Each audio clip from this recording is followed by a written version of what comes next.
బిడ్డ పుట్టగానే జనరల్గా ఇప్పుడైతే అందరికీ సెకండ్లతో సహా టైం తీసుకున్నారు. మొన్న నేను ఈ మధ్యన చూస్తుంటే 15 నిమిషాల 30 సెకండ్లు లేదు నేను కంప్యూటర్ వేసేటప్పుడు 30 సెకండ్లు కూడా వేయండి అని అంటున్నారు. అలా సెకండ్లో ఉండదమ్మా. కానీ ఇప్పుడు జనరల్గా ఇదివరకంటే డేట్ ఆఫ్ బర్త్ ఉండేవి కాదు, ఇప్పుడు సెకండ్లతో సహా తీసుకున్నారు. ఇప్పుడు గడియారాలు కూడా సెకండ్లతో సహా వస్తున్నాయి కాబట్టి తీసుకున్నారు. ఏ బిడ్డకైనా జ్యోతిష్యం ప్రకారంగా, జ్యోతిష్యంలో బిడ్డ ఏ నక్షత్రంలో పుట్టాడో ఆ నక్షత్రానికి సంబంధించిన రాశి తత్వాలు ఉంటాయమ్మ. భూతత్వము, అగ్నితత్వము, వాయుతత్వము, జలతత్వము అని 4 తత్వాలు ఉంటాయి. మనకి ఆంధ్రదేశంలో అయితే ఏ నక్షత్రంలో పుడితే ఆ నక్షత్రాలకి కొన్ని అక్షరాలు ఇచ్చారమ్మా, ఆ అక్షరాల ప్రకారమే పెట్టుకోవాలి అని అనుకుంటారు. అంటే ఆ తత్వంలోనే ఉంటుంది.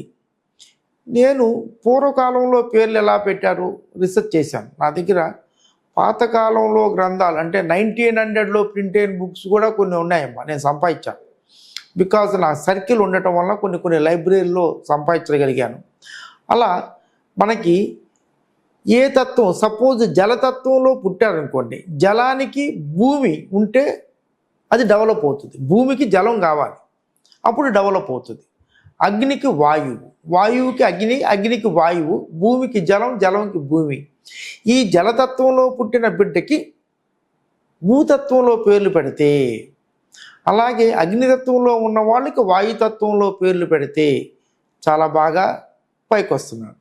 దాంతోపాటుగా నక్షత్రనామాలు పెట్టే కన్నా చాలామంది తెలంగాణలో నక్షత్రనామాలు పెట్టరు, ఆంధ్రాలో నక్షత్రనామాలే పెడతారు. ఈ నక్షత్రనామాలు దీనికన్నా ఆ నక్షత్రానికి తగిన సంపత్తార కానీ, సాధనతార కానీ, క్షేమతార కానీ అలా పేరు పెట్టుకో. సాధనతార, క్షేమతార ఇలాంటి వాటిల్లో ఈ తత్వాలు వచ్చేటట్టుగా, అంటే జలతత్వంలో పెట్టుకున్న వాళ్ళకి భూతత్వంలో, అగ్నితత్వంలో ఉన్న వాళ్ళకి వాయుతత్వంలో, ఇలా తత్వాలు కూడా చూసుకొని పేరు పెడితే చాలా బాగా ఉంటుంది. సపోజ్ భూతత్వంలో పుట్టిన బిడ్డకి ఆంధ్రదేశంలో అయితే అదే తత్వంలో పేరు పెడతారు. భూమి ఏమి డెవలప్ అవుతుంది? భూమికి జలం ఉంటే డెవలప్ అవుతుంది. ఇప్పుడు కోస్టల్ ఆంధ్ర అంతా చాలా రిచ్గా ఉంటారు. ఎందుకని?